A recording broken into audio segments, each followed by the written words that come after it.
Tonight on Missing Persons Unit, whatever happened to Lynette Melbin? Is there anyone in there that you recognise at all? Now, after 34 years, are police finally about to solve the mystery? We could go to our graves not even knowing whatever happened to Lynette. Does he look familiar to you at all? Plus, a young boy all alone. He's only 14.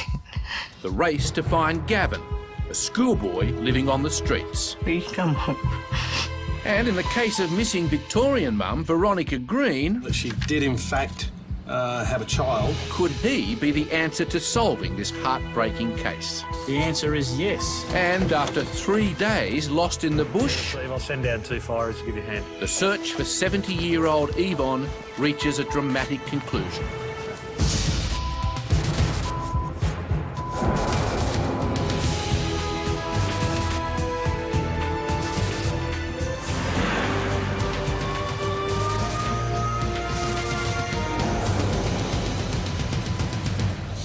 Morning, all.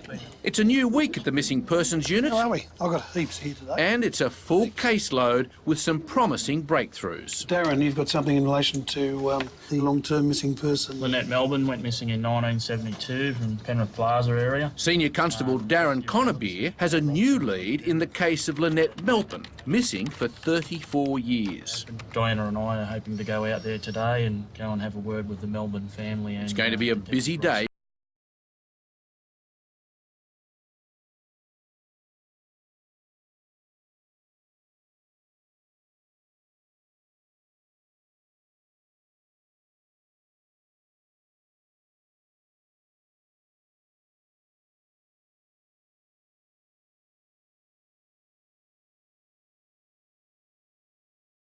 I went down to Northern Beaches, LAC. And Jane Sutcliffe is back on the trail of 70-year-old Yvonne Rubin, who's now been lost in bush for 60 hours. Have a good day. Last week, Nick Rubin reported his wife Yvonne missing. But then I locked the dog up. I couldn't see which way she went, down here like you. A grandmother suffering from dementia, Yvonne was thought to be lost in dense bush. And when family members failed to find her... Dementia, it's a bit of a worry. A massive police search was launched on the ground and in the air. We haven't had any positive sign of body or whether alive or dead. Yvonne's husband, Nick, was left pleading for his frail wife to return. Everybody in the neighbourhood is looking for you, so please come home. Now missing for 3 days, and with concern growing by the minute, police have today launched another intensive search in scrub near her home. I'll send down 2 firers to give you a hand. She may just still be wandering around and hasn't actually approached anyone as yet, so certainly there are some fears for her safety. Meanwhile, back at the Missing Persons Unit, Darren Connerbeer is hard at work on the case of long-term missing woman Lynette Melbin. Yeah, hi, Mrs. Melbin. This is Senior Constable Darren Connerbeer from the Missing Persons Unit. How are you? The big thing is obviously letting the family know about the information, which is always difficult because it stirs up a lot of emotion. We've got some fresh information in relation to her case, and we'd like to come out and see you if that's okay. It's a bolt out of the blue for them to be told all of a sudden that something that they thought may have been put to rest or gone quiet has now risen to the surface again. 34 years is a long time missing, but it doesn't get any easier for Lynette's parents, Pam and Terry, who still relive that heartbreaking day their daughter disappeared. Well, on the Sunday night she went to babysit a friend's children, Mount Druitt. And I worked at Woolworths at the time, and she'd come in there and said, could she go to her boyfriend's place? And I said, yeah, and she said, pick me up when you finish work, which was 5:30. And when I went to pick her up, she wasn't there. And, you know, when I reported it to the police, they immediately, their first reaction was that she'd run away. And, you know, you couldn't sort of convince them that, no, she hadn't run away because, you know, she's very close to her twin sister and that wouldn't have been the case. But, I mean, she wouldn't even go out in the dark to put a bin out, let alone just disappear. It's been a harrowing time for Lynette's mum and dad. More than 3 decades of nothing but bad news. Then you go to the coroner's court and you hear them say that somewhere around about the June 5th, 1972, that our daughter met her death. And, you know, that's hard to take. That all those years.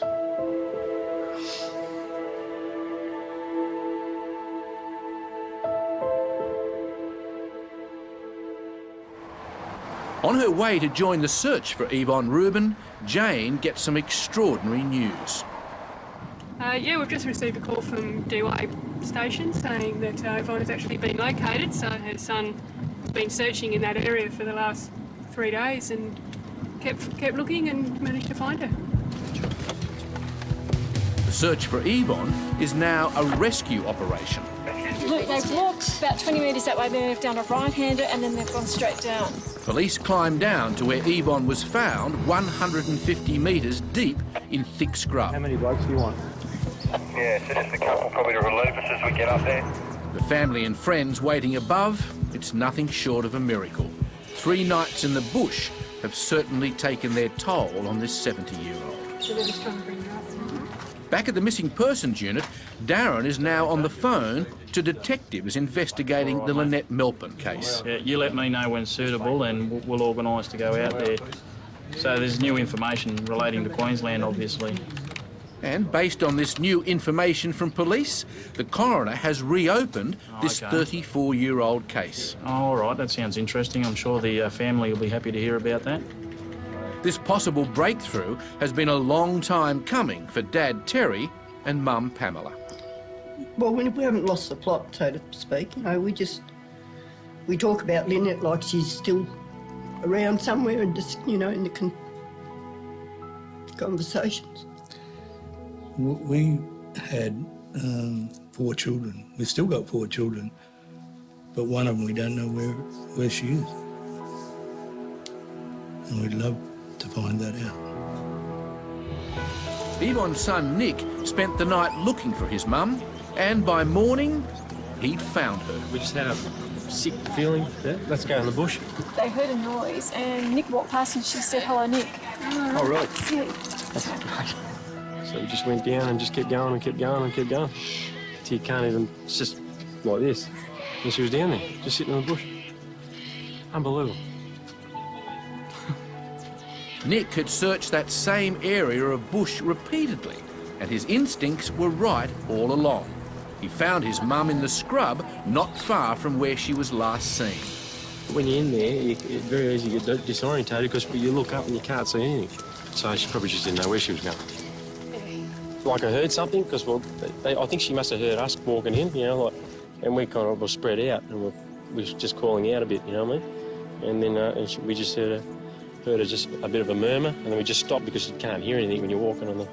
If I could hear, I couldn't see it. That's how thick it is, you know? So we just kept walking in the direction where I heard the noise, you know? What a weight lifted. I don't know, mate. I just can't explain that one. Unbelievable. Found her. What a result.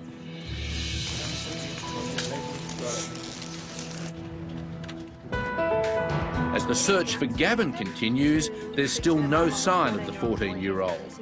But he's always had a fascination with life on the streets. Mandy's worried he's landed himself in real trouble. And it says in his diary, "I've always grown up with a rich family. I've always wanted to be a street kid." Yeah, possibly just wants a bit of time out and hang around with his friends, do his own thing.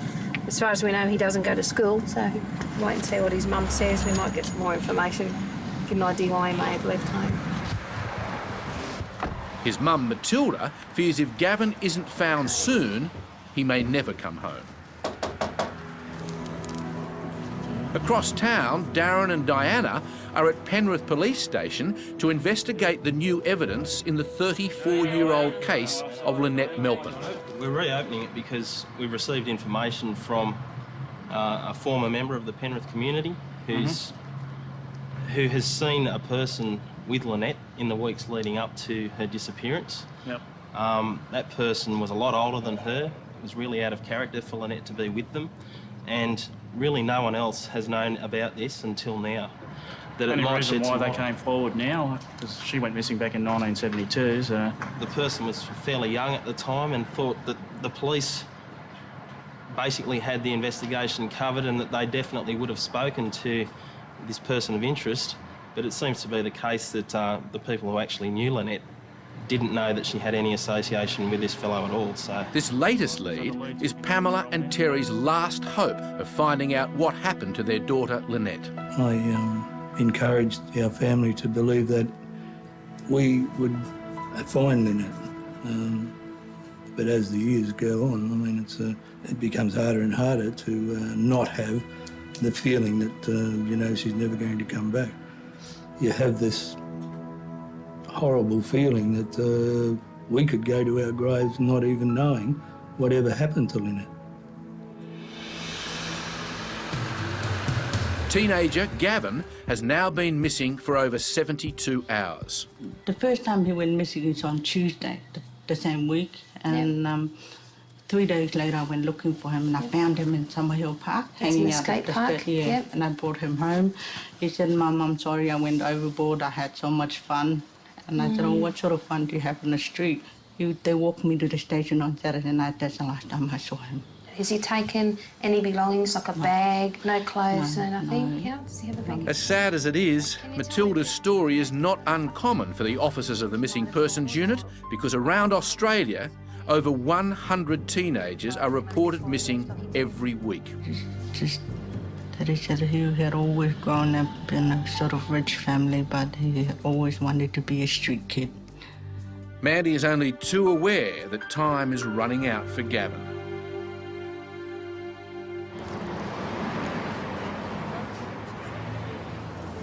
Back at the Melbin's home, police arrived to break some good news to Pamela and Terry.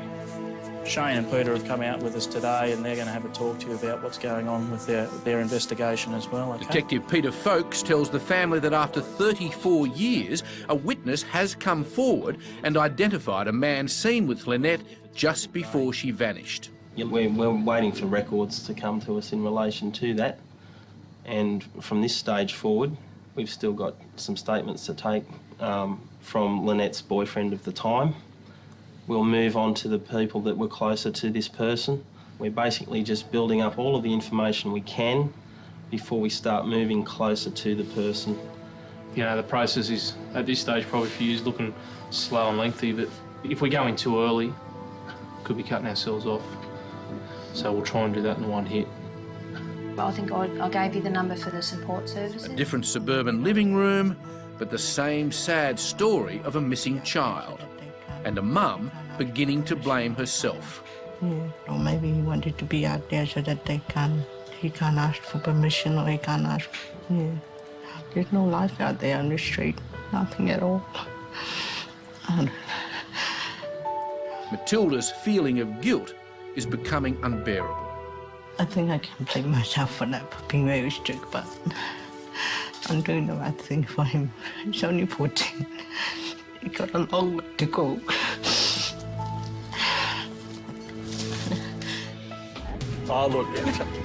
Now back on the streets, Mandy has begun her search for 14-year-old runaway Gavin. You know, Mum's going to feel guilty to a point, you know, feel like she could have done, you know, something to stop him from going. But yeah, I think he may have just hooked up maybe with some mates and likes to be, you know, without responsibility. At home, Gavin's mum is still asking herself why it happened. Maybe he's getting to the point that he doesn't want to listen anymore, and he doesn't want to live under the rule of the mother. Yeah, I don't know what the gangs and that are like around here. So Mandy decides to visit the park where Gavin hangs out. There's no one there. But there's still no sign of him.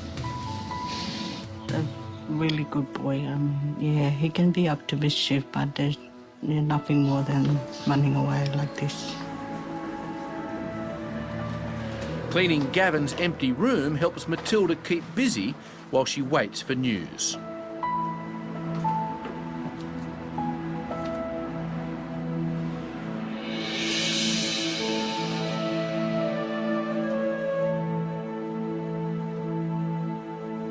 What we want to do is just show you a photo which has been handed to us. Photo was taken some number of years ago. Because there's a suspect in this photo, police won't allow our cameras to film it for fear of blowing the case. Melbin, is there anyone in there that you recognise at all? Only here. It clearly shows the man seen with Lynette just before she disappeared. For Pam and Terry, the stakes have never been higher. The photo may hold the key to the mystery of their daughter's disappearance. Oh, I don't know where it's going. I just want a result, that's all. After talking with Gavin's mum, Mandy and Pat go to Granville Station, where Gavin hangs out with his mates. Hey guys.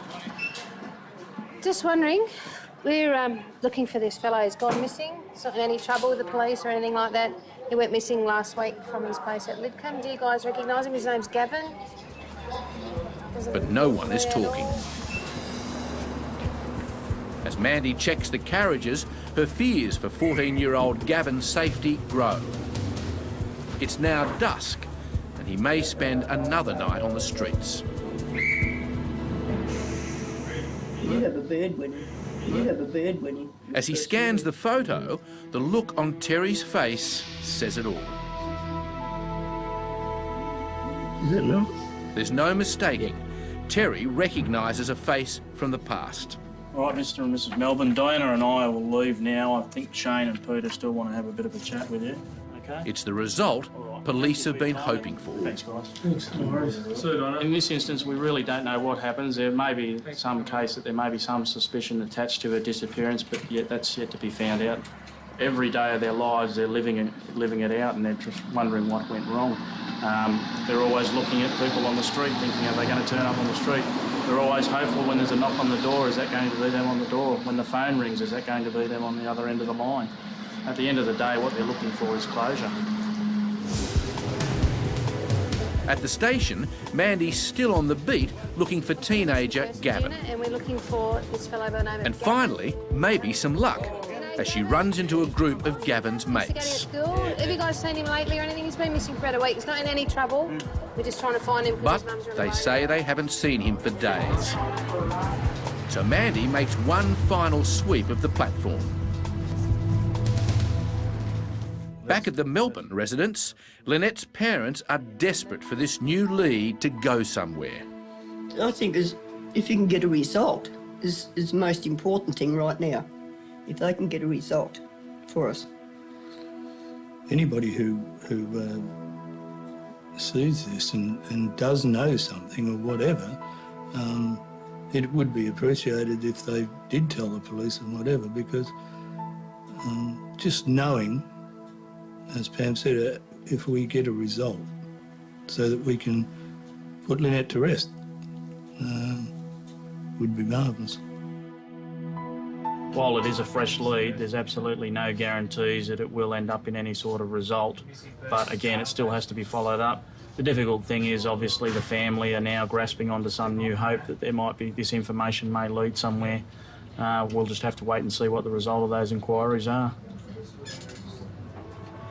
Later that evening, Mandy calls off her search for 14-year-old Gavin. He'll now spend his third night on the streets. His photo will be added to our missing persons database, which can be accessed by any police. And it's a waiting game now. Gavin, if you're out there, could you please call me? Well, come on. Whatever you do, I'm here for you. And you know I still love you. Come on, ring me.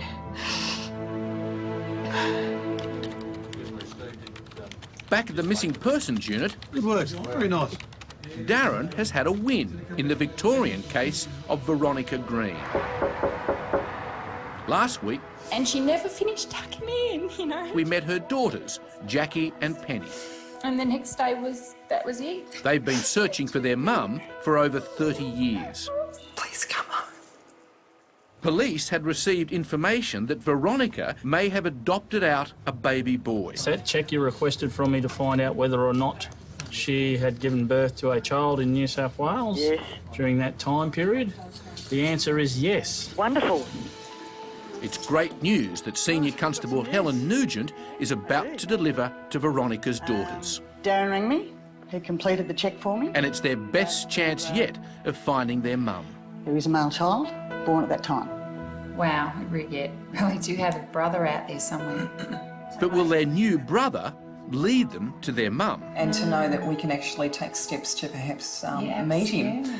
That's we could have other kids. I've We've never got thought other of that. cousins, possibly. Yeah. Wow. That's pretty Family's just growing every minute. You're doing Christmas next year. Now all they have to do is find him. But it's another step in, finding Veronica, and that's what this is about, and that's what I'm certainly about, wanting to find their mum for them.